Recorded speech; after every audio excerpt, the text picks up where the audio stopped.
Coming up on Mountain News this morning, one former University of Louisville basketball player failed to appear in court yesterday after he was arrested earlier this month.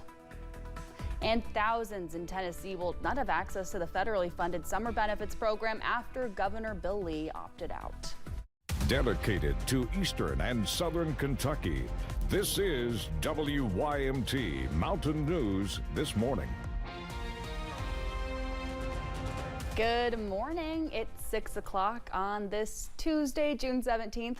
I'm Amelia Lee here with you on WYMT. It is time to check on in with meteorologist Megan Dusmall this morning for a look at that forecast. Megan, we've got that fog, we've got that mugginess. It's really a 10 out of 10 day if you're into both of those things. Yeah, and it's a little bit better if you like the rain too, because we're already starting to see those rain chances this morning, and rain will just continue all day long.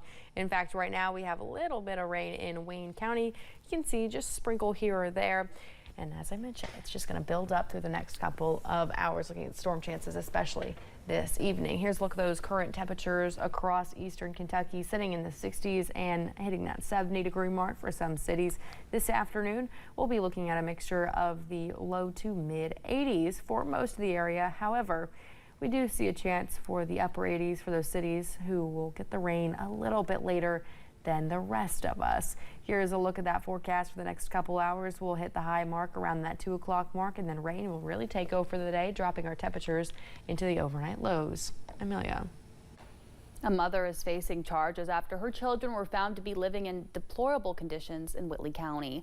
State police arrested 31-year-old Brianna Cox Saturday. They were originally called to her apartment in Corbin on a domestic call. Police say it was a verbal argument, but found the apartment in unsanitary conditions.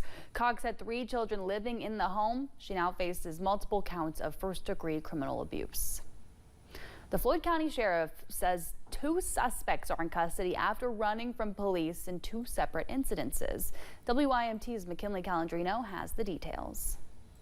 Due to a high volume of tips in the McDowell community, deputies at the Floyd County Sheriff's Department are patrolling the area frequently. On June 8th, deputies recognized Christopher Hall driving a vehicle on Route 68 in Frazier's Creek. They confirmed Hall was wanted for several outstanding warrants, turning around to catch up with him. He ran, abandons his vehicle, takes off on foot and runs into the hills for 20-30 minutes.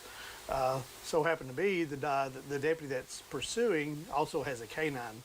It wasn't long until Canine Bear located Hall, which led to his arrest.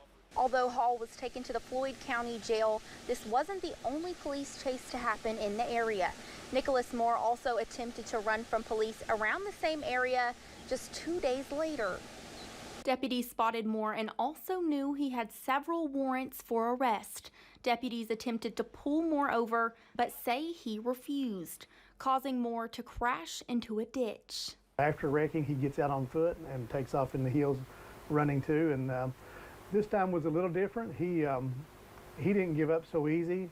Canine Bear once again caught up to the running suspect, but this time more aggressively. You think you can run, it's almost impossible to get away from a dog. Their senses are so many thousands of times stronger than humans. Dedicated to catching those who try to run. It's not worth running. You're going to pay the price. Usually you're going to add on to the charges that you already had plus more. So face the penalties. If you run, you're jeopardizing hurting somebody or hurting yourself. You're going to cause a wreck. In Floyd County, McKinley Calandrino, WYMT Mountain News. The sheriff says both Moore and Hall were charged with fleeing or evading, wanton endangerment, operating a vehicle under the influence, and more. 22-year-old Summer Adkins was arrested last week in Floyd County after investigators say she shot and killed her father, Jimmy Harvey. She appeared in court yesterday, where more details about the incident were shared. Investigators say Adkins claims she shot Harvey because he sexually assaulted her as a child and was recently repeating the behavior with another family member. She was released on house arrest after Judge Tyler Green ruled there's probable cause to send her case to a grand jury. Her mother was in the courtroom and says she's glad her daughter was released. She believes she should not be convicted. She says the entire situation has hit the family hard. That somebody had to die because I love the man. He loved my grandchildren, he loved me, he loved his family, and my heart is broke for that family. Harvey's family was in the courtroom too, saying they hope to see the death penalty and want justice for Jimmy.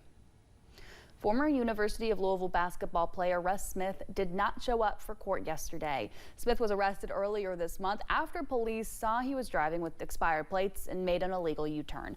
Officers say they could smell alcohol on his breath, and Smith admitted to having 2 bourbons before he got behind the wheel. Smith's attorney waived a formal arraignment and entered a not guilty plea on his behalf. Smith's next hearing is set for August 12th. The National Weather Service confirmed an EFO tornado hit Evansville, Indiana last Friday. That's just across the Ohio River from Kentucky. Officials say the tornado had peak winds of 85 miles per hour. Trees were uprooted and a construction barricade was knocked down. Thankfully, no one was hurt. House lawmakers passed a bill to make the Tennessee Valley Authority more transparent with the public. It would require the TVA to give at least 1 week notice of board meetings, and it must provide information discussed in those meetings on a public website.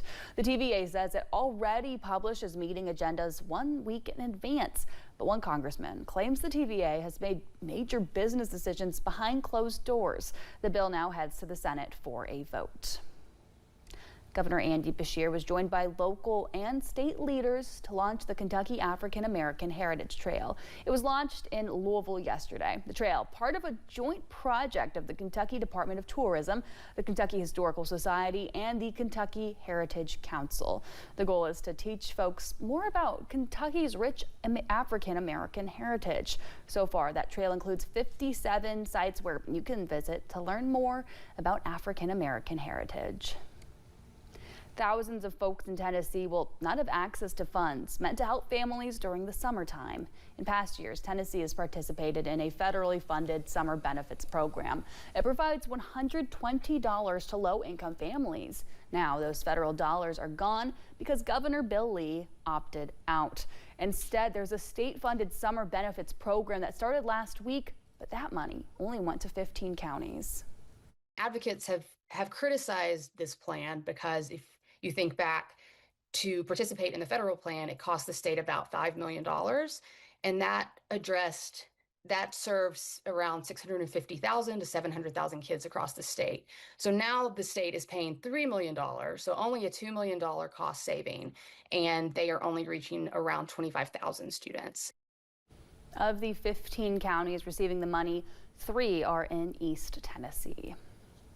Officials with Martin County Tourism are putting on a summer jam session series, and the first one starts Friday. Musicians within the bluegrass genre will perform in the first session, and all of this is taking place at the Courthouse Square in Inez. Tourism officials say Cassidy's Barbecue will also be there, as well as Kiwanis Lemonade. There will be 2 more sessions later this summer, one on July 18th, the other August 15th.